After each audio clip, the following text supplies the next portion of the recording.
DJ Pointman here. Join Char Willie and Classic Ruby for their radio show, Keep the Beat.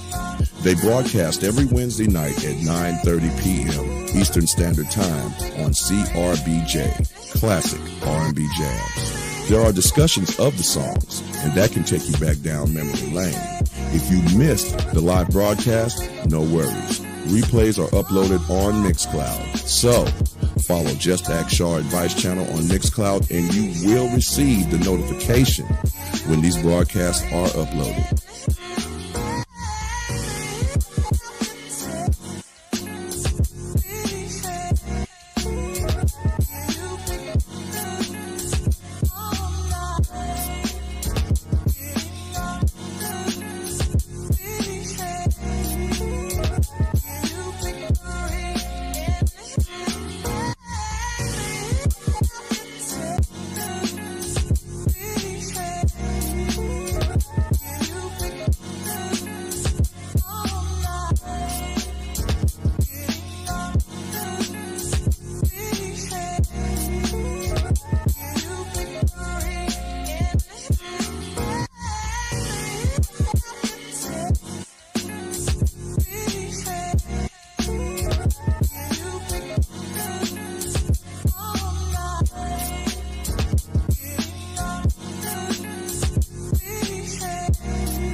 So I was talking to myself. I was like Macy Gray. I was having conversations with myself. Okay, I'll start over. Hello, everyone. Good to see you. Welcome back. I told you guys that I was derelict in my responsibility because my system is running slow and I refuse to shut it down. So it's probably going to make me go out and come back in anyway. Because Google says, look, lady, I'm tired. You need to do something. So it's my fault. I apologize twice. Oh, this is so funny. I've been talking about 2 minutes. That's a darn shame. So again, I apologize. Um, I actually verbally said welcome victory, and I call it taking attendance because everyone that comes in to support, I appreciate your time because your time is valuable and you don't have to be here. So I thank you for your watch time, your thumbs up, make that thumb blue. I appreciate it. It's important. Now, I think I covered everything except for the $1,400 amount of money for the what do they call it? It's not even a rebate this time because it will be against your tax filing for next year. So it is a cap as far as how much you can make for $100,000. So anything under $100,000, you will get $1,400, and that will be if you're single, married. I don't know how much it is if you're married, what the cap is, but I know the amount is still going to be $1,400. So I did get that much research in, just to let you know. Nice to see you, Dun Teasy. Take it easy. And that's enough of that. So I done wasted a couple minutes. Let's get on with the show. And come on, everybody, do what you're supposed to do. Stand up, put your hands in the air, and wave them like you just don't care. Welcome to the stage, everyone. Ladies and gentlemen, please welcome on stage. Classic movie, everybody. Classic movie. Why, good day, ladies and gentlemen. I hope to please your ears and tickle your fancies this lovely Saturday evening. Good evening, Shar. How are you this evening, my dear? I am well. How are you? I am lovely, dear, lovely. Hello, the people. Hello, hello. you know, Shar, this week in the news, I'm going to tell you something. I'm going to be a little petty. I know this. And I feel like we should introduce something like a Darwin Award. And, Hmm. these are the people who are failing in the whole survival of the fittest thing. And we should award them the Darwin Award. Like, there are some people who honestly, if we were out in the population, like just living out in the wild, they'd be dead. They're just so, my gosh, that's all I got to say about just the news has just disappointed me in humanity this week. That's all I got to say. Like, what is going on with our world? Oh, no. You'll see, Shar, you will see, and you will be like, Ruby, you weren't kidding. I do believe you. I do believe you. This Okay. happened. All right. Well, you go ahead and start. I started the last couple of times. You go right on ahead. All right, then. Well, you know what? I think what we're gonna do. Okay, we're gonna continue on our Gorilla Glue saga. Now we have to do this, ladies and gents. We have to because there are some amazingly stupid people on the planet. So, first, what I'm gonna do, I'm gonna give you guys a little update on our very favorite Gorilla Glue girl. Okay, now to be clear, if this girl got a completely different reception from the universe when she came out with I put Gorilla Glue in my hair, we would not have so many idiots following in her footsteps trying to chase her clout. Now, y'all might think she didn't really get clout. It's more embarrassing. She got mocked publicly and what now? Well, hey, look. Now, Miss Tessica Brown has a full-time agent. That's right. Right. Look at this. The mother of five has partnered with Tony, who represents celebrities like Black China, Lamar Odom, and Tommy Lee. Okay, like so. Not only Wow. did she make a bunch of celebrity best friends, now she's got an agent. Okay, this is not 15 minutes of fame anymore. She's gonna make something of herself over being a moron publicly online. And so here's the thing. Now, we might be like, hey, listen, you know what? People luck out. It happens. So, good for her, I guess. She's still stupid. The end, right? That's what we would do. I don't want to be famous for that. I don't want that to be my full life. But not everyone is like us. Okay? So, Mhm. I'm going to tell you about a couple. Now, the first one, I think, you know what? Yeah, I think what we're going to do is we're going to stick true to trend and first talk about Gorilla Glue in your hair. Because you saw how this worked out before. But Avani Reyes, this is Avani Reyes, ladies and gents. Avani Reyes decided, you know what? I don't think I've learned enough from observing other people. So I need to learn from my own mistakes. Now, we have zero explanation as to how and why Avani has Gorilla Glue in her hair. What we do know is she is claiming, I swear to God, she's claiming it was all an accident. Uh-huh. Right. So this is not you following in Jessica Brown's footsteps at all, trying to get the same clout that she got. No. It's an accident. Right? Now, as you can see here, right underneath the title, people don't really feel sorry for the TikToker. Oh, shocking. So let's take a little journey with Vonnie Reyes. Okay, she has 500,000 followers on TikTok. Okay, so this is an incredibly popular TikToker who already has clout, who already has a following. But she was so jealous. Like, oh my God, why didn't I think of destroying myself that way? That she had to do the same. So let's listen to the first video by Avani.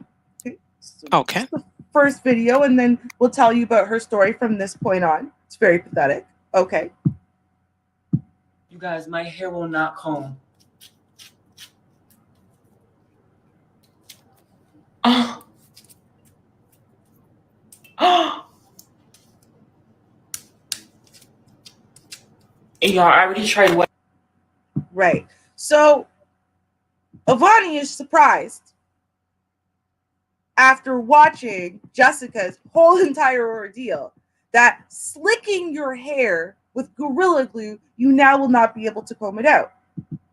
Shock of all shocks, right? I mean, come on. So at this point, Avani decides that she's going to the hospital, just like Jessica did. Now, we all know, because we followed Jessica's footsteps, everyone did, or Tessica's, sorry's footsteps, that the hospital can't help you. They don't know what to do. Well, I got some jokes for y'all. So here, let's listen to this video. Now, all of a sudden, oh, look at this take. The action in this video could result in serious injury. Okay.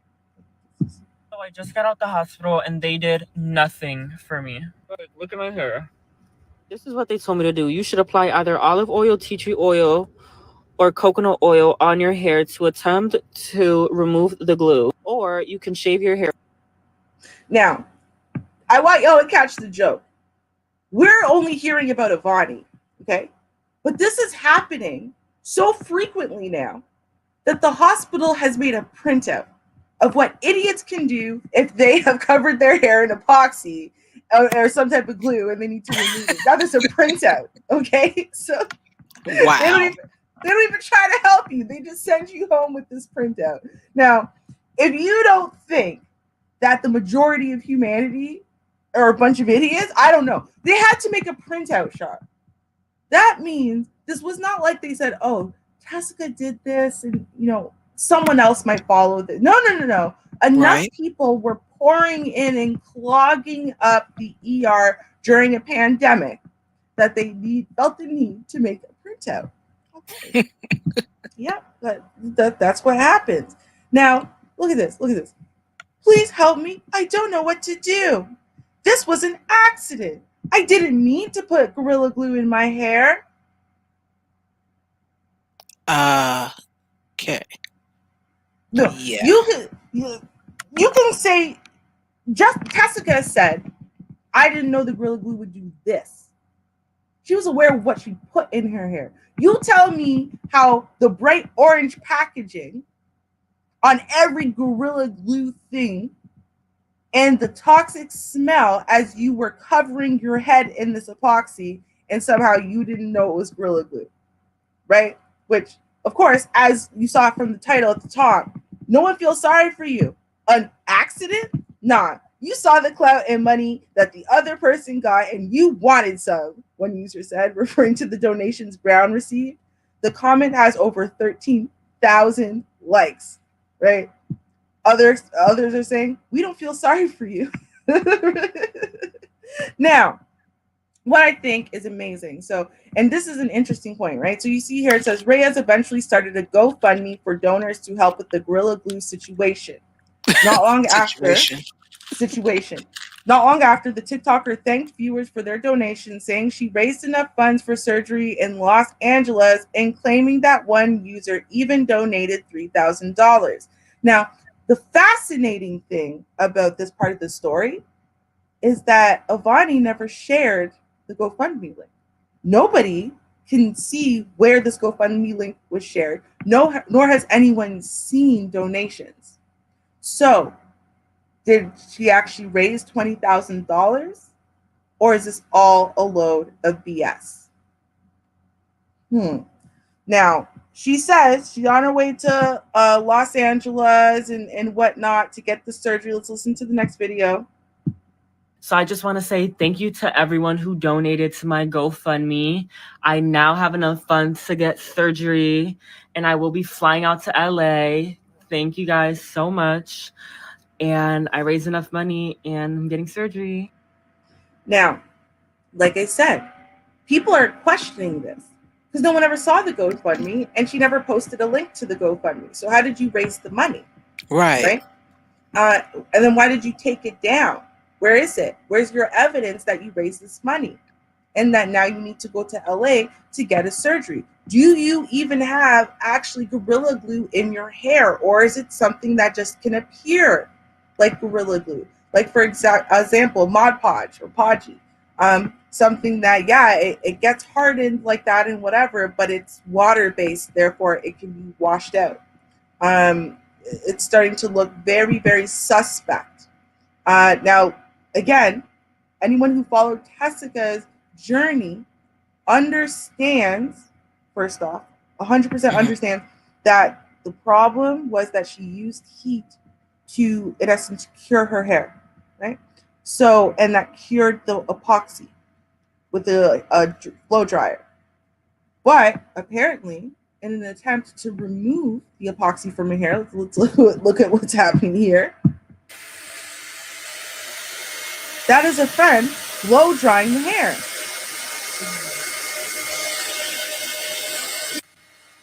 I want y'all to notice something as well. Notice the hair is moving now. Did y'all see that? Y'all see how now some of the hair is moving? Now some of the hair is out at the ends that wasn't out previously. Yeah. So the question would be then at that point, look at this. Look at the front of her hair. In the original picture here, it's all white, all smoothed down. All of it, all around her head. But in the video we just looked at, the ends are free, a bunch of the middle is free. Epoxy wouldn't do that. So this liar this liar covered her hair in something that kind of looks like epoxy and couldn't even keep up the lie well enough that she continued to cover it and lay it down properly. Now, this whole entire thing fell apart for her because nobody believed her, no one felt sorry for her, and that's what she was hoping to get, right? Is all that clout, all that attention, all that sympathy, the GoFundMe, whatever, and every piece of this failed. And that's why at the end of the day now, she's going to pretend she's going to LA to get a surgery. She's going to pretend she paid money for a surgery. And oh, look, now my hair is fixed. And there's going to be zero coverage of any of it. And the reason why is because she's a liar. These people are dying for clout. Now, should I? Now, you know what? No. I will save the second part of this. The next person, because the next person is real. And see, this is the issue I have. Now that liar did this, and it's all going to be magically fixed. Not even a whole week, no hullabaloo. And she's got 500,000 followers. 500,000 followers. What do you want to bet? We're going to have even more stories pouring in next week and next month of people wanting to follow their idols doing this stuff and probably injuring themselves in the process. Like the next person I will show you, the next segment of our Gorilla Glue segments, did. It's crazy. Okay. All righty then. Ooh. I don't know what to say except for let's move on. Okay. Right. Let's see. You did some glue. Let's see. You can kind of get high sniffing glue, so I'll just talk about a little thing here. I can get two things done at one time. Well, I love the connection. Well, yeah. It's slow. I was on my way to work year before last, I remember, and there was a lottery when it came down to getting a license for cannabis to be able to sell it. I think that's great. That's wonderful. And I've been noticing that a lot of people are able to do so lately that are in the music industry. It's telling me it's slow. It says, please wait. And I guess I'll be waiting. Oh, gosh. I knew this was going to happen. That's why I already said I was derelict in my duties. At least I was honest about it. I knew it. I said it's going to happen. Exactly. You owned your L. You stood on that square and owned that L. That's right. I have no problem with that. So as you see here, you got little Wheezy baby. He gonna have his cannabis brand. Oh, gosh. Everybody is getting into it. I'm gonna see if I can continue to share the next few people. If not, then I'm just gonna cry. Well, maybe just a little bit. I ain't gonna cry that much, but just a little bit. I was gonna say, Char crying live on air, that is definitely going to be news. Don't worry. Go ahead.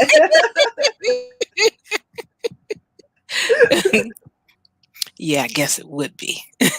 But you got a little Wheezy baby, and everybody know how he enjoys his little smoking. We also have Ice Cube. He is getting into the cannabis business.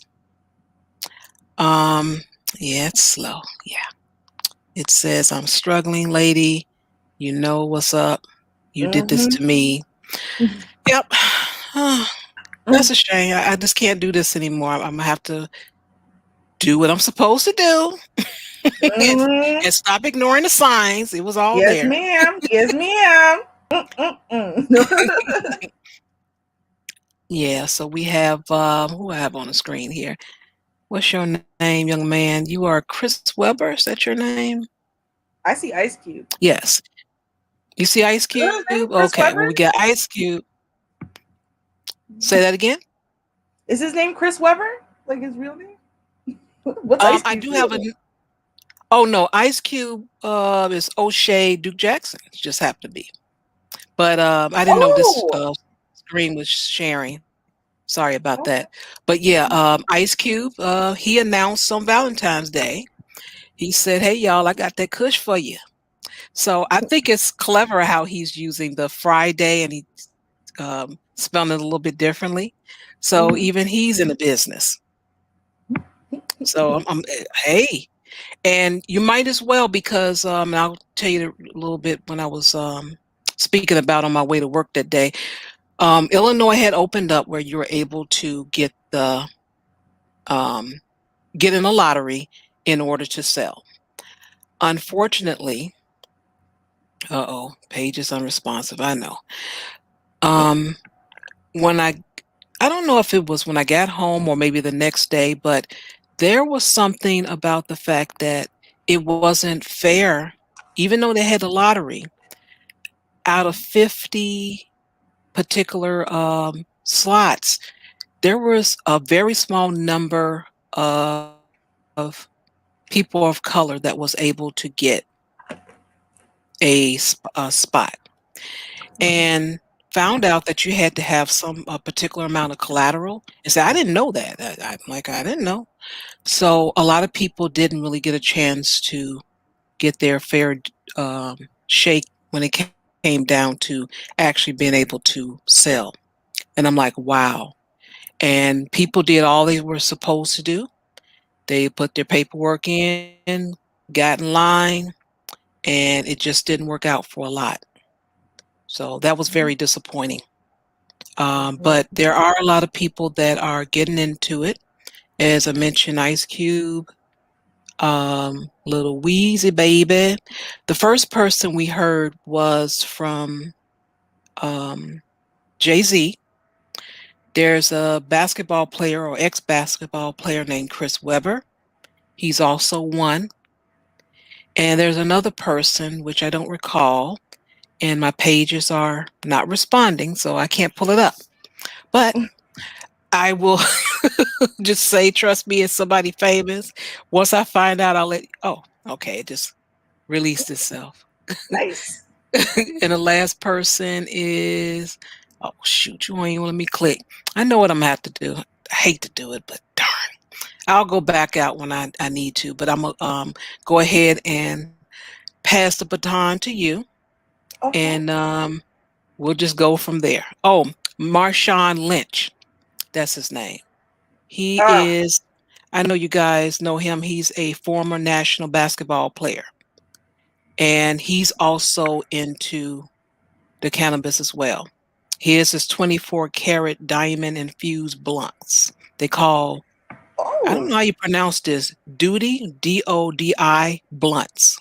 He might be Dodi, I don't know. maybe Dodie. Yeah. Yeah, could be. So he's gonna have him a platform as well. So everybody's getting into it. And I Mm, say if you can, you have the money, you're able to, go ahead. So I think it's really smart of these people because yeah. they have to have something. They have to have Mhm. something in the future for themselves. Oh So yeah. do your And thing. exactly. And I mean, I will say this, on one side, we've got an issue with, say, drug dealers and users who are using things like, say, opiates and crack and stuff like that, right? That's harmful. I don't think for the majority of people, right, they're not really using marijuana, marijuana products in a harmful way. Um, you Right. know, and in fact, I mean, again, come on, decriminalization to legalization. So I think that it's amazing that you take this thing that people enjoy using, just like alcohol, right? Yes, Um, correct.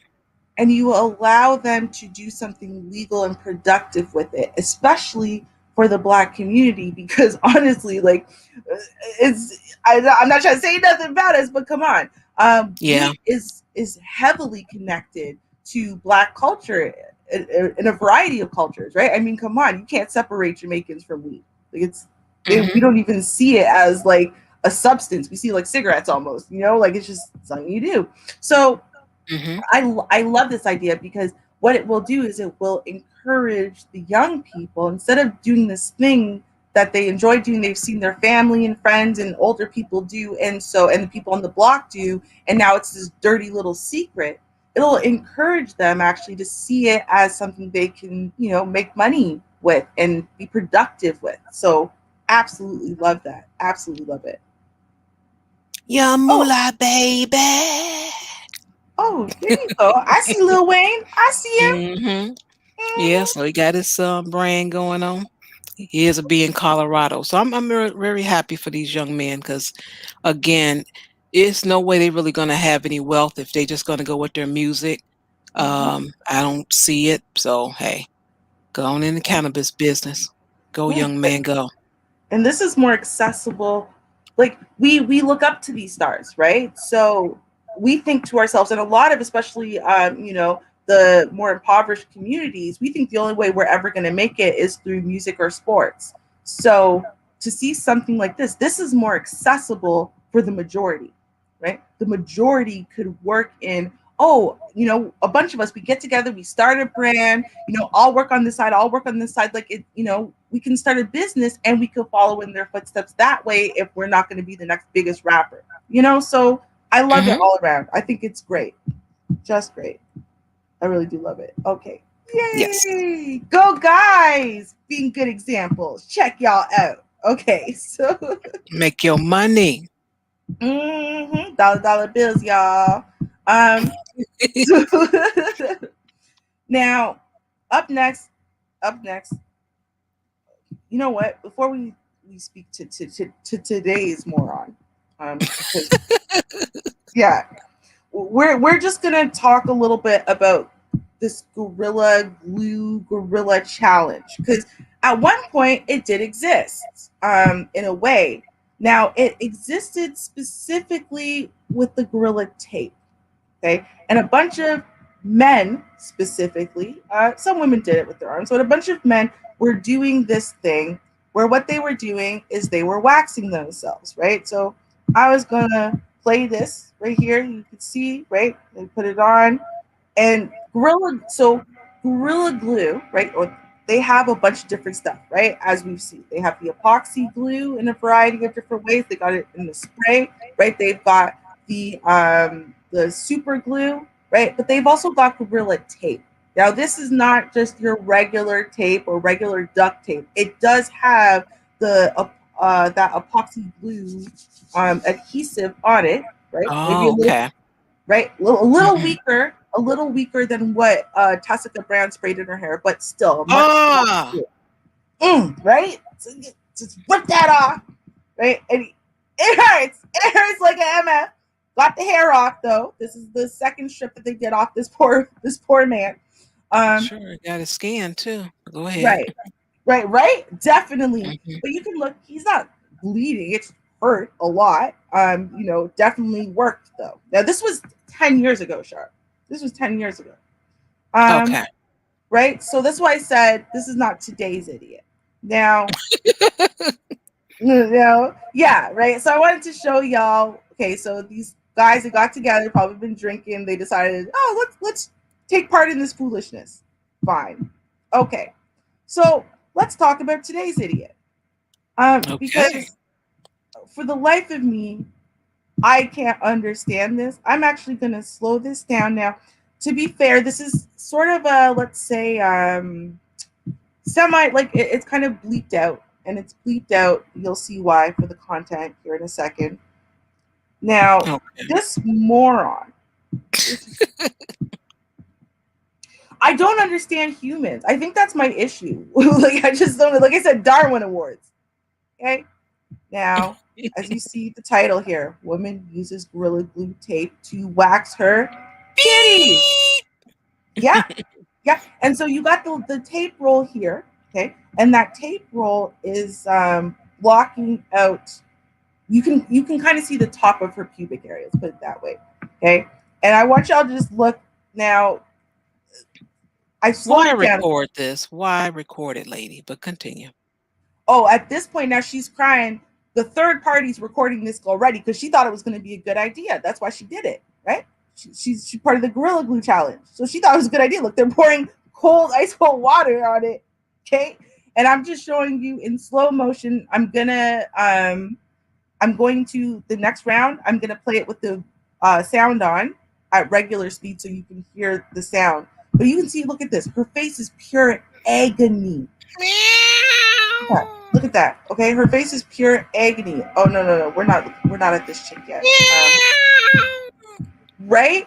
Okay, so now what I'm gonna do is I'm gonna play the regular speed version. I want y'all to hear what it is that she says and what everyone's saying around her, and then understand how stupid this is. Like, this, think about it. Okay, I'm going to set it up for y'all.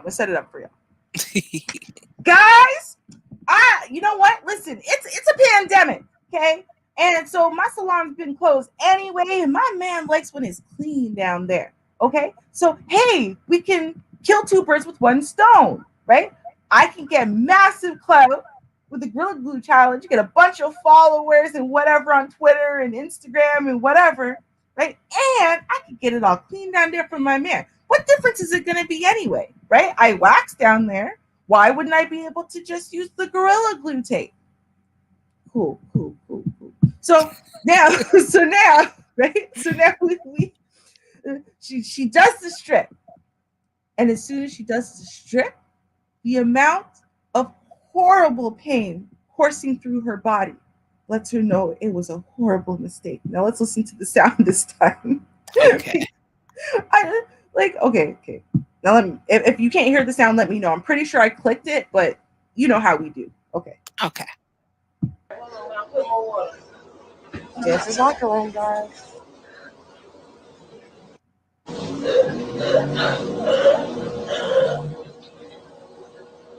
That shit, you can tell it's irritating. That shit red. This is locker room, guys. I can imagine how that shit feel down there. She's hyperventilating. She's legit, like, she's in so much pain, she can't even handle it. Like, she doesn't even know how to cry right. She can't say words. That's how horrible this pain is. Okay? Darwin Award. No. Wow. I have no words for these people. First, you've got one idiot who is faking having covered her head with Gorilla Glue and, I didn't know it was Gorilla Glue and blah, blah, blah. Try to get clout that way, pretending she needs surgery and whatever. So desperate for attention. This one maims herself and her poor little kitty, right? I'll never be the same again. All for clout and attention because Tessica Brown got an agent. Okay? Like, Darwin Award. Wow. Okay. Yeah. Okay, let's see what I'm going to follow up with that. Let's see. Let's see. Well, I'll talk about a little lawsuit since that kind of, I'm going to change my background. Got to do that. Let's see. Let's go to the lawsuit. Yeah. Okay. Yeah, I'll go to the lawsuit. And let me go, if it's going to be nice to me, and change that background back. Ta-da. All right. I think you guys heard of this young lady. Yes. You have, huh? Okay. Yeah, so this is the $188 million Powerball winner sued by former fiancé. She had a pastor that sued her because he claimed that she promised to donate a particular amount of money. Now she got the man, former fiancé. I don't know what's that all about. And he says he gonna sue. And let me tell you about the story. Oh, there's something. All right. So the odds were 1 in 175 million when Marie Holmes hit the jackpot. Holmes then was 26 years old, a single mother in coastal North Carolina, supporting her children with a string of 5 retail jobs. Then 6 numbers lined up in the right way on her Powerball ticket, awarding her $188 million and a chance to change the trajectory of her family's future. Sounds good. Okay. She talked about finishing her college degree, buying a house for her mother, and setting aside money for her 3 daughters and her son with cerebral palsy. I started screaming and jumping around, Holmes remembered afterwards. I said to my kids, "You just don't understand what this means."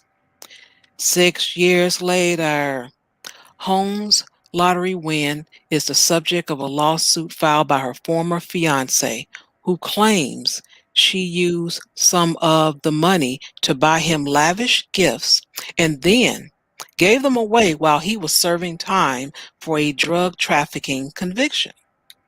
Lamar Andre McDowell, 36 years old, alleged that Holmes closed his auto restoration business, got rid of his Chevy Silverado, and sold 77 acres of land that she had given him for a dirt bike ATV track, according to the lawsuit.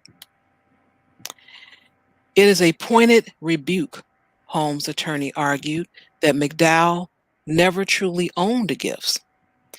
This case is the embodiment of the phrase, what's yours is mine, and what's mine is my own. The problem here, however, is that McDowell has nothing of his own.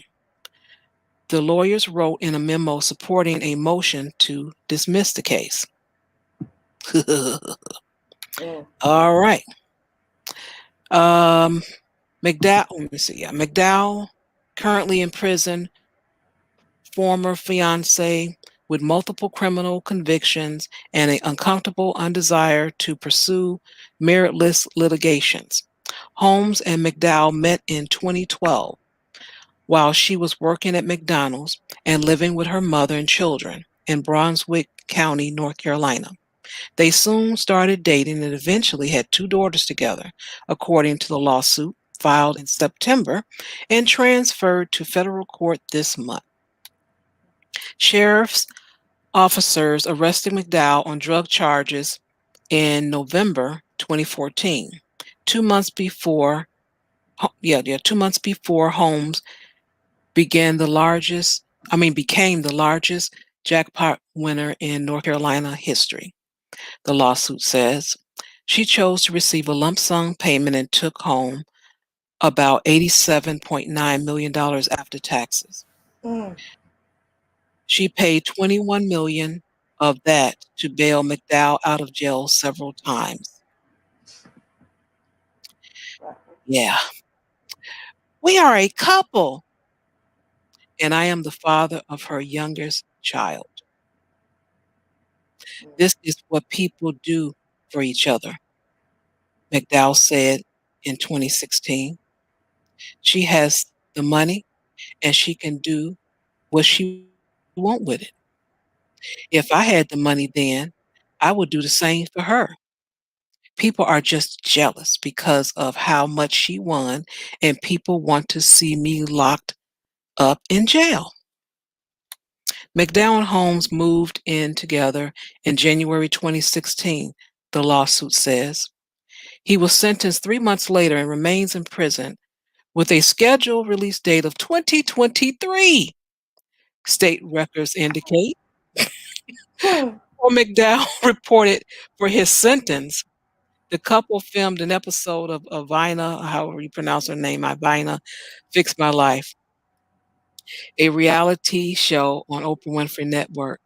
In that episode, the lawsuit says Holmes told host Ivana Van Zant that she had bought McDowell several gifts, including property worth $600,000. The property became M's Automotive Center, which the episode framed as an automotive restoration business for Lamar. The response I've been getting from the media is like, oh, I'm dumb. I'm going to be broke, Holmes said on the show of the response to her lottery win, or she could be doing so much more with her money. Holmes had given McDowell several other luxury items, the lawsuit says, including a 2015 Chevy Stingray worth $250,000, clothes and jewelry valued at 6 figures, and an array of landscaping equipment. Then engaged to be married, McDowell allegedly assigned Holmes his power of attorney before his prison sentence and authorized her to store his belongings. I'm I'm just going to stop right there real quick because I don't see a person being like this, being that responsible, giving power of attorney for their business. I just don't. Me either. I just wanted to throw that in there. I'll continue reading. But after the relationship ended in 2017, a family member revealed to McDowell that Holmes had given away his personal items, the lawsuit says. Among the property alleged disposed of the 77 acres of land, his auto business, his Chevy truck, and his clothing. McDowell attorneys argue that Holmes failed to act openly, fairly, and honestly by secretly giving away McDowell's property. They are seeking tens of thousands of dollars in damages along with other compensations. I bet. Holmes' attorneys did not immediately respond to requests for comment, but argued in court, filing that McDowell does not legally own the items that he cited, valued at $1.4 million, because the titles are in Holmes' name.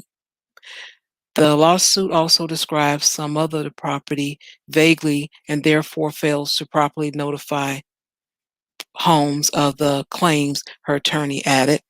Holmes also is contesting the lawsuit on, I don't know, including, say suits and serves. And that's it. So, what I want to say is this fiancé business. What took so long to be married? That's what I want to know. If Right. you're together, you're having children, all these type of things. What was the holdup?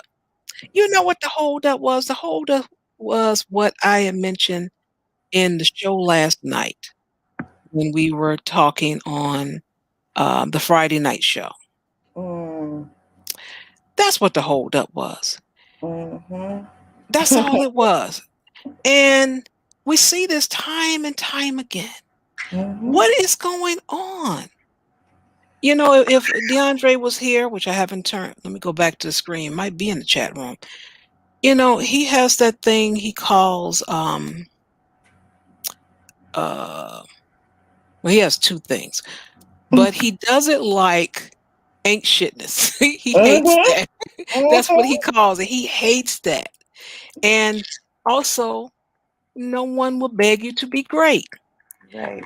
Even after a nice cash flow, all these things, TV show, all these different things, their lives had not improved, not one bit. Not one bit. What is really going on? Char, see it all the time. We have got great men in our community, and we have got great women in our community, and unfortunately, they rarely find each other. Okay, so you normally find one shitness sufferer, right, with a great man or a great woman, and the problem is that especially when you're talking about women, right? So, I'm supposed to, be ride or die. Right? You need a ride or die chick, right? I gotta be ride or die for him. So, I would just follow him around and I'll spend $21 million bailing him out. And, I'm going to do everything for him because that's my man and that's what I'm supposed to do because I'm a ride or die. Right. And you see that happen. And it's like they're not using their rational brain because they don't understand that, like, ride or die doesn't mean stick around and enable someone else's ain't shitness, as Sir DeAndre says, right? Right. And ain't shitness is never cute. Like, enough. Right? And now you have $89 million, and what you do with a quarter of that is to further enable the ain't shitness you've been enabling all this time. Like, that wasn't like a wake-up call. No. You know why, right? Because if she were to just be like, hey, listen, you know what? This is a wake-up call. I know you're just going to waste this money and we're going to get nowhere and we'll be broke in a year if it's up to you. So, I got to save myself. I'm sorry. I'll give you a little bit. I'll give you something, but I'm done with you. No, because if she did that, she wouldn't be a ride or die chick. And you got to be a ride or die chick because the rap song in 1994 told you that you need to be a ride or die chick. You're all I need to get by. You know what? I'm gonna do that on Wednesday. That's it, right? Like let's talk about this. This is crazy. And now you want Wow. to sue? Like, girl, if you thought this man loved you, no, no, but he does love your money. Yeah. Yeah, and I just want to point out, people, that he is actually sitting in jail. He had this bright idea to sue her while he's still sitting in jail. Just to let you Mhm. know. Right, right, in jail. How dare you sell the gifts that you purchased?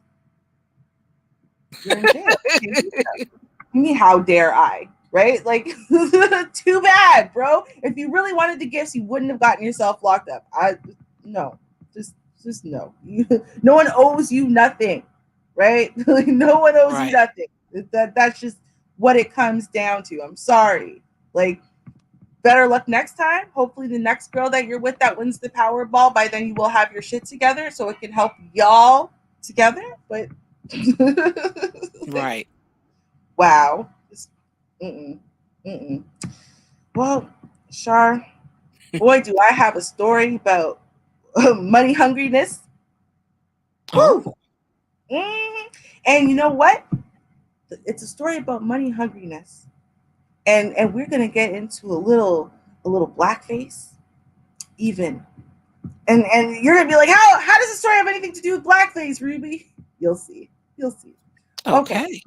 okay. Oh yeah, no, I dug deep into this one. So let's start here. There's a woman. She's in a hospital bed. She looks very sick. What could this possibly have to do with blackface, you ask? Well, I'm about to tell you. This woman's name is Nicole Elkabas. Okay. She posted this picture on a GoFundMe and said, hey, listen, I needed emergency surgery. It needs to happen in 4 weeks. It's this miracle treatment to treat my ovarian cancer. In fact, the reason why I am so far along is because doctors missed my cancer. They missed it. And I was going to doctors saying, hey, guys, listen, there's a problem. They missed my cancer. This is a tragic story, right? I mean, it's beautiful. The people came together. They saw her story. Hmm. The story actually was not written by her. It was written by her mother, talking about her very sick daughter and the concern she has. And they said, listen, man, we're going to help your daughter. And they got together and they raised 42,000 pounds. She's British. 42,000 pounds to save this woman's life. It's beautiful, right? Yeah. Beautiful. Yeah, I thought so too. Here's the thing, though. She never had cancer. Never. Ah. Do the hustle. Dun dun dun dun dun dun dun dun dun dun dun dun dun dun dun dun. Mhm. Yep. Now, here's the thing, y'all. We keep hearing these stories, right? They lie. They make a GoFundMe, and there's no recourse. At that point, you willingly gave your money. It's not like technically it's fraudulent, but it's like not fraud. There's no recourse. Oh, there's recourse now. There is recourse now because this woman is going to prison. That's right. She's 42 years old. Okay. A jury found her guilty of faking cancer to fritter tens of thousands of pounds on casinos and bingo. By fritter, they mean waste. Okay. Now, Okay. there's been a lot of jaw dropping revelations about our Nicole Elkabas. Okay. I mean, people feel very cheated by her. One person says that they feel that she's just laughing in her face. I mean, she had her friends convinced even. Um, like she's a mother of one. She has an 11-year-old son. Um, and people really took pity on her. Friends, family, they believed her. So she wasn't just hustling like over here, hustling the system. She was hustling everybody. Now, this picture that we're looking at right now, this was the key to actually figuring out that she is a dirty, rotten liar. Interestingly enough. And of course, like I said, she posted this on the GoFundMe. Now, what happened was she actually met a doctor named Nicholas Morris in 2017, and they became friends. not doctor patient, but they became friends. Um, and Mhm. Dr. Morris actually even lent her 25,000 pounds, but she paid back just to earn trust for later hustles, of course, right? Ah. Of course. But at the end of the day, in the meantime of all of this woman has done a lot of shady things. She met that doctor, that built up some trust, right? That built up some clout with that doctor. So when she turned around and said, "Hey, what I want to do is help a charity," right? Of course he would support that. Of course he would say, "Yeah, I know her, and yeah, she's trustworthy," right? So she did that as well. Now, right before that, she had surgery for a gallbladder. That is the picture we see here. This is her lying there in recovery from her gallbladder surgery. So, Hmm. what happened, and this was only like a 2 day stay, it wasn't a big deal, went very smoothly and whatever, right? But she got this picture taken and she saved it for later. She was actually trying to convince the doctors there must be something wrong with her ovaries. So during this surgery, they checked her ovaries. They did an exploratory surgery during the surgery, okay, and checked her ovaries. And so she knew for sure that her ovaries were fine. Yes, she did. 1,000%. So I feel like she thought maybe there could be cancer or she's undiagnosed. Nope, they checked her ovaries, no cysts, no nothing. Okay, in 2018. Now, like I said, right after that, she decided to raise money for a charity. Yep, yep. It's the charity's called the Broadstairs Town Team. Okay, and the project, the shed, is a woodworking scheme for older people. Um, Now she approached them. She said, "Hey, listen, I really want to help you guys. You have been nominated as a recipient for a charity fundraising event." And she raised money at that event. It was a successful event. She raised £10,000. She announced it. There was all of that hullabaloo saying, "Oh my God, we've raised $10,000 for charity." And then the charity never heard from her again. Mm. Never heard from her again. And the thing is, they were so excited about this. They were honored. They were touched. They knew they would be able to help more people. They started making plans and they never heard from her again, ever. Where did the $10,000 go? Well, it went to gambling. It went to frivolous trips. It went to spa days. Oh, yeah. Oh, yeah. So you can imagine now that Mhm. she's on the radar of the police because, of course, she was reported, right? Of course she was. Right. So now what happened was at that point, sometime right after that, she started this argument about how she has the ovarian cancer. It's last minute. I need this help. She raises the $40,000. She meets with her doctor. Doctor friend, Dr. Morris, tells him, "Oh, missed case of ovarian cancer," and again, built the trust. He's like, "Yeah, oh my God, I believe you, and I can refer you to someone. I'll refer you to the best cancer person that I know." And she got angry about that. She got very angry and started to GoFundMe instead. Like, what?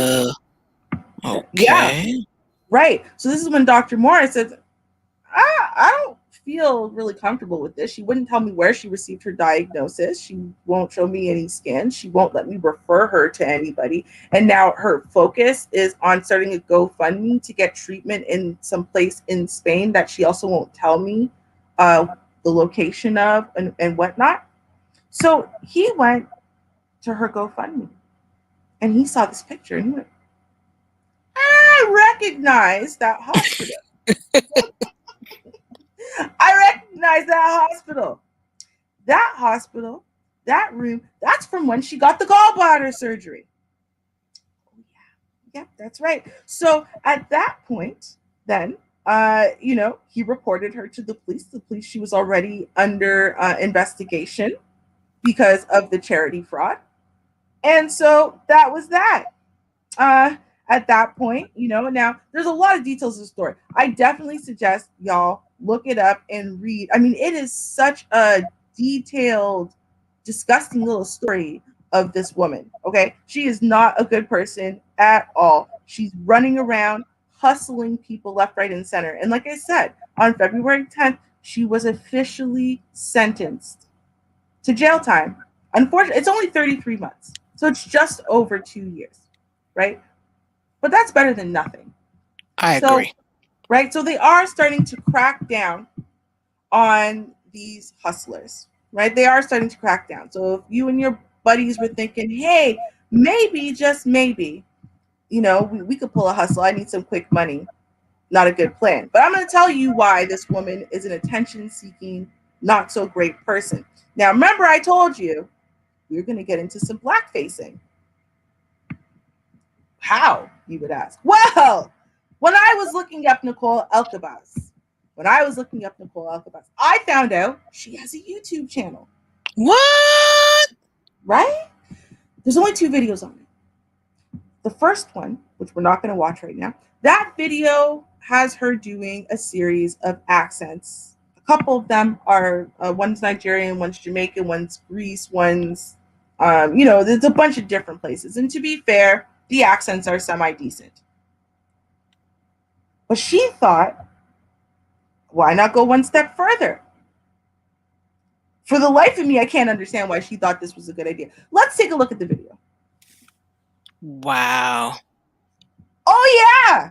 Now, I watched this video through because I'm wondering to myself, is she just in shadow? Is she maybe just in shadow? Right? Uh-huh. I'm going to start right here because at some points it gets a little later. Let's take a listen. She going like that to me. I take a what? I look down and Lord have mercy. One rascal, my dress was down here. Me was wearing one strapless dress and the dress come right down here. You know what happened? As me was walking around the store, the dress was so long, the thing I got caught to the wheel. And as me walk around and Bridget and I walking, follow me around the store, the dress are just going down. Now we got the whole bra just start showing me. Me walking around the store in London town with just the bra showing. Me will feel so embarrassed. And the woman, she my hand in tortilla. Me said, listen, girl, me not need tortilla. Me need bloody dressing gown or something. And when this man, he must still come to me. He must still, and the man are trying to pull my dress out the wheel, trying to give me some assistance. What's that black cock? Get away, man. Me I say serious embarrassment. Cover my head and everything. And I was dying. And you know what? Next thing, me I walk off. Gigi, come, we get out this store. Me embarrassed. We get to the tail and the man come up to me and say, listen, girl, me like you. Any chance me can take your number? Take my number. Cause you like me. I just seen everything. Right. So, not only is she doing the Jamaican accent, she got the black face, neck, chest. She didn't do her arms. Mm-hmm. She didn't do her arms. See, that's why I said I'm going to play it at the end. Why? Because she didn't do her arms, nor did she cover her arms with a sweater or something. So, no, this is not lighting. She did get very dark foundation and cover herself, number one. Number two, she messed up her hair. And said, this is what black hair looks like. This is what Jamaican people look like to her. Don't believe the eye. Right. Now, I'm going to show y'all real quick. I am going to show y'all because I think it's important here. How do we get into... I think I heard it on the chat room before, on a panel. Continue. Oh, yeah. I want y'all to hear her.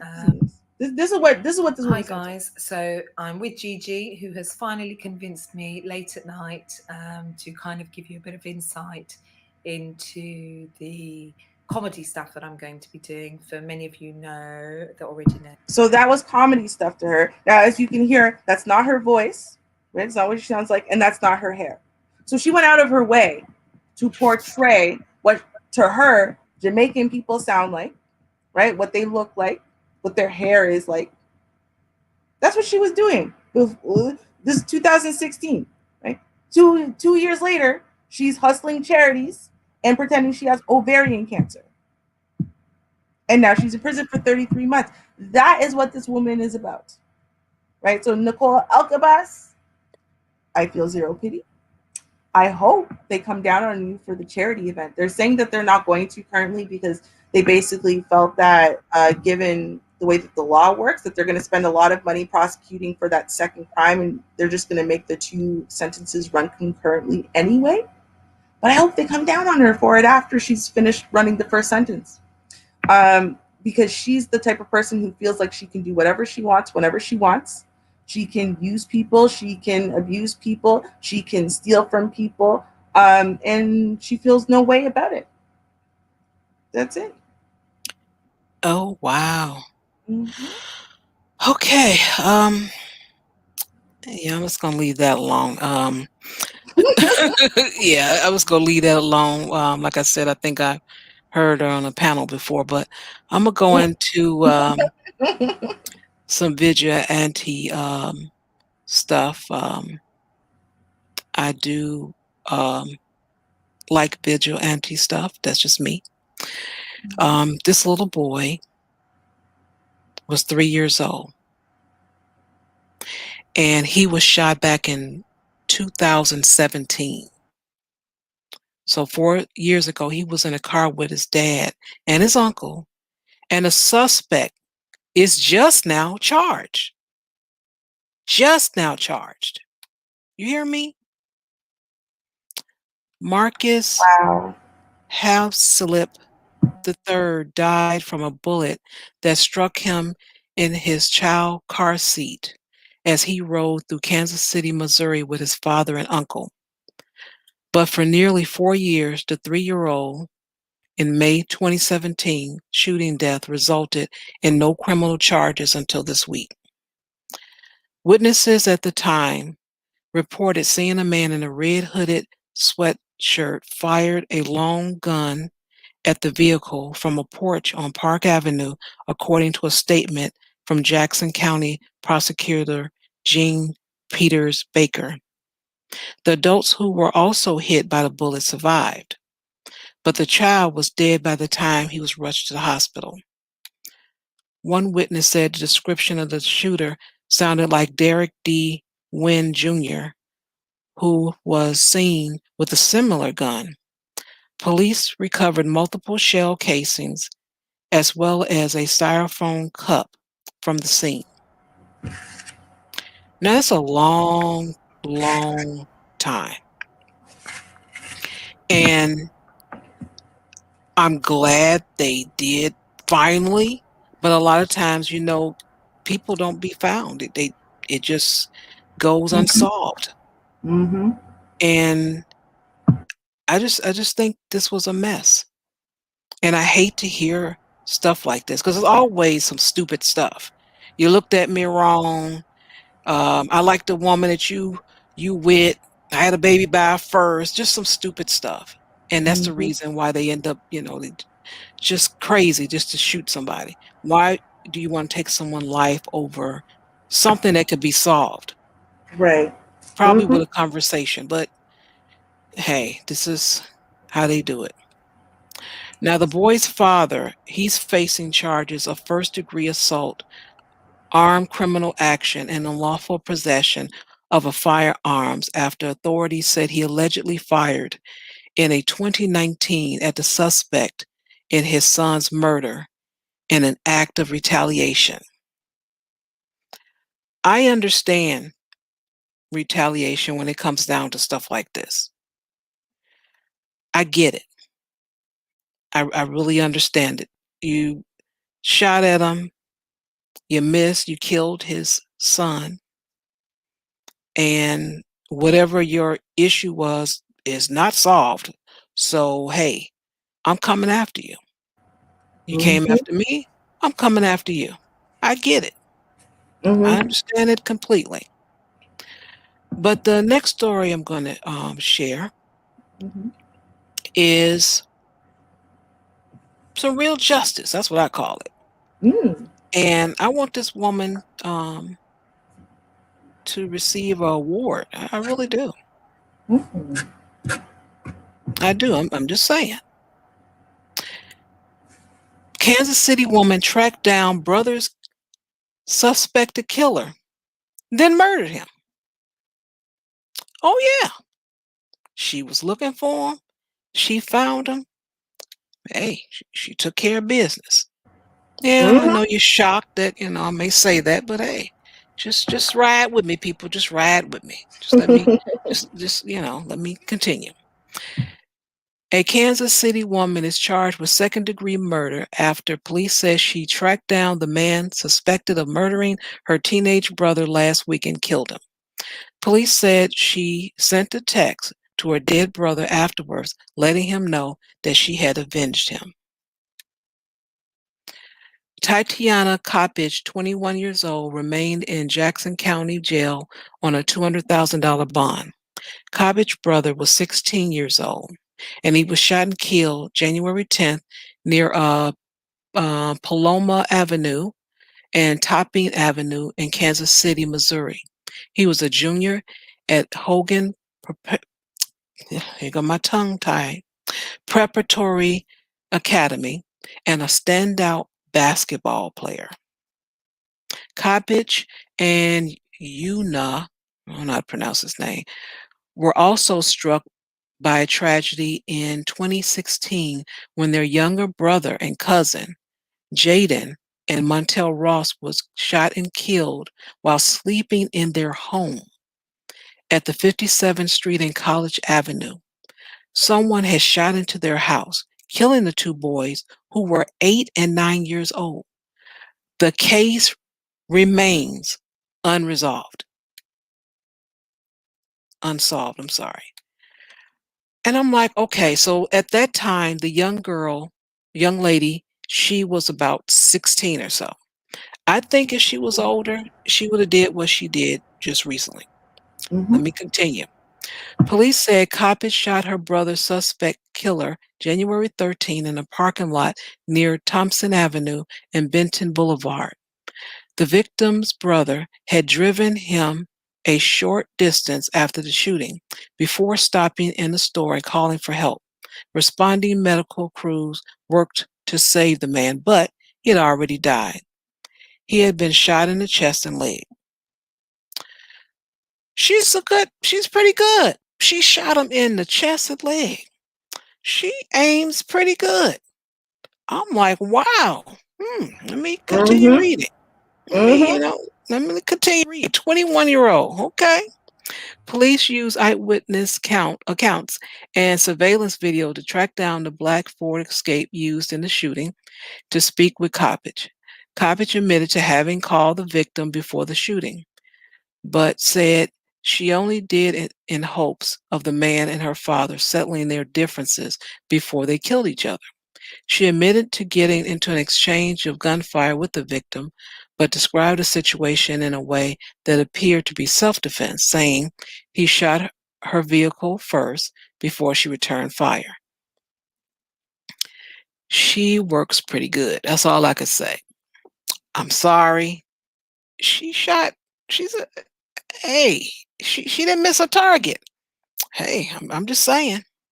Investigators reviewed Coppage's cell phone and found texts she sent a contact named Auntie asking for 45 caliber bullets and saying, LOL, I sued too many on bro. I don't understand that language. She also sent a text to her dead brother saying, sent a beep to my brother. I owe him that body, according to the affidavit. Ballistic and forensic examinations determined the gun recovered from Coppage was the same one used in the shooting. Now, I say we can use her talent. She found the person who murdered her brother in no time. She knows how to shoot name, so she could get the person. Mhm. This woman has talent. She's 21 years old. I say don't give her let me be a little wild. Don't give her no time because she got the person who killed her brother. How about that? Hey, I mean, Train her, give yeah. her a job, make her a detective. She gonna solve some cases for y'all. This Mhm. woman has some talent. I'm sorry. She shot. She didn't miss. She gave some fatal shots. She tracked the man down. I mean, what more do you want? The woman has talent. She Right. can go into law enforcement. She can help out and find some of these people. This Mhm. woman can make money, have a career, raise a family. Why not hire her? Yeah, I know you saying, well, that's the wrong thing to do. Well, there's a lot of wrong things going on. The Mhm. woman has talent. I'm just saying it can be used. That's all I'm trying to say. That's all I'm trying to say. That's fair. That's true. That's true. But I'll say this now. I'm not saying, well, you should have sat back and let the police do the job because, hey, well, you just read the case still goes unresolved. Most of our cases do, unfortunately. Now, Yeah. part of that, though, is from the same issue we're having with the Harlem liquor store attack, right? Is people who do know something don't talk. People who do have evidence, they know exactly who did it, don't talk. Now, and they definitely don't trust the police and they definitely don't talk to the police, right? Now, Hmm. what this woman just proved is that if you are not the police, you can dig up that information and you can follow those breadcrumbs until you get to the right person. I think maybe the question is not necessarily of, whether or not we should give her an award or whether or not what she did was just, but whether or not she's proving the fact that what we need maybe within our community and within other types of communities that have that level of, almost like secrecy when it comes to dealing with the police for very good reason. Hmm. Maybe we should have a sub segment of investigators and whatever, right? Like we've talked about this before, policing our own, having our own legal system and stuff like that. Maybe Hmm. this is illustrating that because don't you want to get the violent murderers and the violent attackers and rapists off the street? Don't you want them off the street? Well, if we can do your job better than you can, then are you really doing your job? You know, if Hmm. you're not, maybe this is a good example. Maybe this is what you need to do. You need to have, a few thousand across the country, whatever, deputized, and this is their job. Their job is to track down these leads. Their job is to catch that guy. Their job is to, lay out for you what kind of evidence you really need because we know. You know what I mean? It's different. And I Hmm. feel like this is a good example of that. Obviously we can't have people running around just killing people. They're like, that's the one who killed my brother. That's the one who killed my sister. Because you're not always going to be right. Vigilante justice, as a rule, can go horribly wrong, right? Hmm. But overall, I think, like you said, she's good. I mean, she shot him in the leg so he couldn't move, couldn't run away. Right? Like she targeted. She didn't shoot him in the leg second. She shot him in the leg first, so that way he couldn't run. Now you got to lie there. Now we can have a few-minute conversation. I can confirm my suspicions and then shoot you again. I mean, that's what she did. That's Yeah. good. That means she shot him in the leg. You know what? I'm going to say this. Hey, police officers who keep shooting to kill, why can't you shoot someone in the leg so they can't get away? Instead of always going for the kill shot. If this girl can shoot someone in the leg, why can't you? That's all I'm Yeah. saying. Why not? Mm-hmm. Hmm. That's all I'm saying. Okay. I know it may be sticker shock to you, but hey, I'm just saying, people. This I know the woman had an she was invested in this case. I get it because it was her brother. Mm-hmm. But still, I have to point out the woman has talent. Sorry. Yeah. I mean, she does though. What are you gonna say? Shoo, found somebody within 48 hours. Shh, get this woman a detective agency. Mm-hmm. Right? She's her own little personal detective agency. Okay. Oh boy. Well, I definitely I don't even have anything in that stream, so we're gonna have to just like go right or left or I don't know. But Okay. from there, I want to talk about something that we talk all the time online about dealing with issues and this and that and whatever, right? And then eventually, invariably, someone will go, "Well, what are you doing, boots on the ground, to solve the issue?" Right? And this story kind of is an illustration of why boots on the ground stuff doesn't get done the way it should. Now, this story is in Toronto, okay? And City of Toronto seeks an injunction to stop a man from putting tiny shelters for the homeless in city parks. This, Mm. yeah, exactly. So this is a tiny shelter, okay? Now I'm going to show y'all the man. Very proud of this young man. Okay, this is the man who makes the tiny shelters. Okay, his name is Khalil Sevrite, and he's a carpenter. Now, so it's not like he's some random man. I'm sure he knows exactly what he's doing. He knows what type of wood to use and all of that, right? So he's actually doing this properly. Now, he's been building shelters since the fall and has raised more than $200,000 on GoFundMe for materials. Homeless encampments have popped up throughout the city as hundreds fled shelters last year for fear of contracting COVID-19. So, Sevrite's insulated wooden tiny shelters are in numerous parks around the city. Now, as you see here, it's the same post I'm about to read. I'm making this post to let you all know that we have stopped building tiny shelters, but we will continue to do maintenance and relocating of shelters as people staying outside get into housing.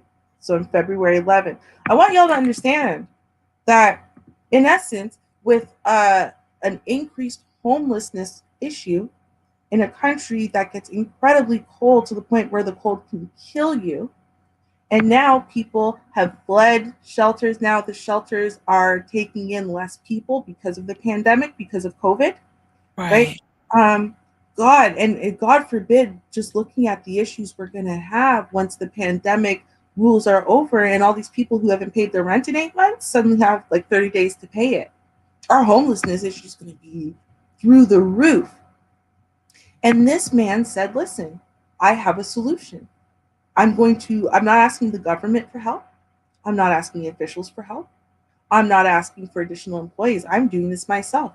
I'm raising the money, and the citizens are choosing to give me this money, and I'm going to buy the materials myself. I'm going to ship them where they need to go myself, and I'm going to build insulated shelters so that way the homeless are not dying, sleeping out on the streets in the freezing cold when there is nowhere else for them to go. And the city has put an injunction against him to stop him from doing this. Why? It's illegal to camp in a city park. That's the ruling that they're using. It's illegal to camp in a city park. This is not camping. I'm positive no one even sees this as camping. These are shelters for these people who are sleeping in the city park anyway. Right? Would you rather a 16-year-old girl, she's going for her jog in the morning and she comes across a bunch of dead homeless people who froze to death underneath trees and next to rocks, and now she's traumatized for life, calling 911 and crying? Or would you rather them be safely tucked away inside of an insulated shelter that will keep them off of the streets at the coldest time of the day when they have nowhere else to go because of COVID-19, because of an increased homelessness issue? Right. So not only do they want to stop him from building more, but they are currently actually fighting to pull down the ones that are already there, we're already seeing a positive impact as far as the homeless visiting ERs for frostbite and other types of issues that are due to exposure. On top of that, of course, there's less deaths, right? But no, who cares? It's just the value of a human life, just the value of human health. Who cares, right? You're not allowed to camp inside of a city park. Wow. Right. I was holding my breath because I knew something was coming up. I'm like, that solves the problem. Surely they're not going to let that happen. And yeah. Right. And so, right now you do have some advocates who are fighting, right? So it's going to be a fight. It's not going to just go away and, oh, this poor guy. People have actually stepped up, and there is now a fight going on. But come on. You think about that. Why don't people do anything? Why won't people just go boots on the ground and solve the problem? Because this is what happens. People try. It's not that people don't. Try. Mhm. And then this is what happens. The city fights against you so that way you can't solve a problem that they are unwilling or unable to solve.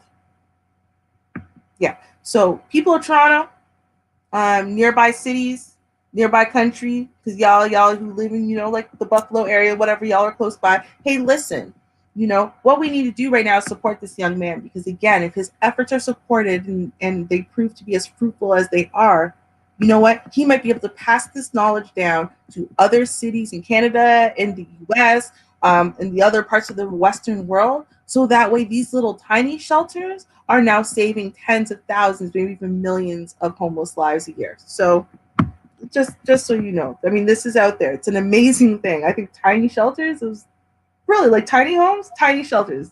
Brilliant, brilliant young man. And of course, it was a brilliant young Black man who came up with this Yes. and had the heart to do it by himself. Just amazing. Yeah. I remember when I was trying to do some things when it came down to feeding those who needed food. And they would tell me, no, you can't do that because the city won't allow you to give food to people. You just can't do that. I'm like, but we're going to throw it away anyway. It Mm-hmm. doesn't matter. You can't do that. Right. And I Can't. just scratched my head. I'm like, huh? This is Mm-hmm. ridiculous. And Mm-hmm. that really bothered me because that's a solution. You have stores that say, hey, at a particular time, we're about to close. We cannot keep this. You can donate that. Now, it does happen in some places, but if you have people around the neighborhood or whatever, why can't they have that food? Right. I think it's so sad. It's incredibly sad. You would rather the homeless people wait until it's been in the dumpster and now contaminated by garbage and God knows what else is in there, right? Dig through the garbages to eat that than for them to just have it nicely packaged and handed to them in a much more sterile and obviously not rotting environment. I mean, because ultimately starving people are going to dumpster dive. They're going to do these things because they're starving, right? Yeah. So how dare you? I've actually heard of restaurants that, since they know they have to throw it out, they throw it out, right? They put it in the garbage bag, goes into the dumpster and whatever, but like they insulate it. So then the homeless people know that they go into like, the far right corner and you go to that bag and that bag has like insulated meals nicely packaged, basically, so because Good. they're trying to follow the law, but to circumvent the law. So I mean, and I think that's what we got to do. We just got to fight against this BS because we have enough heart. We have enough people who are willing to help solve these issues. And we have enough, really, you think about, like you said, how much food gets thrown away from all of the restaurants in any given city. It's going to get thrown Yes. away anyway. So that would solve us feeding the homeless. That would solve us feeding starving children. That would solve it altogether. All of the homeless, the adults, and whatever, that food could go to them. And then the money that we are using, that minimal amount of money that's not doing much to feed them anyway, that could go towards programs for children under the poverty line, right? So, I mean, we got to fight against these bureaucracies talking about this stuff and caring more about the policy or the rule than the human beings. This is crazy. Yeah, I agree. Mhm. Okay, well, we have come to the end of our show. Thank you, everyone, for tuning in. I appreciate your support. Thank you for those that contributed to the show. And don't forget us through the week. We do have our Keep the Beat show on Wednesday. Come check us out. And I'll be sure to play the commercial on the way out. Also, what else we got? Um, yeah, that's it. That's all we have. So, check us out. Appreciate you guys. Much love to you. Have a safe week. It's supposed to warm up a little bit. And stay safe out there, guys. And until then, peace. Cheers, y'all. Join Char Willie and Classic Ruby for their radio show, Keep the Beat. They broadcast every Wednesday night at 9:30 p.m. Eastern Standard Time on CRBJ, Classic R&B Jams. There are discussions of the songs, and that can take you back down memory lane. If you missed the live broadcast, no worries. Replays are uploaded on Mixcloud. So, follow JustAskChar Advice Channel on Mixcloud, and you will receive the notification when these broadcasts are uploaded.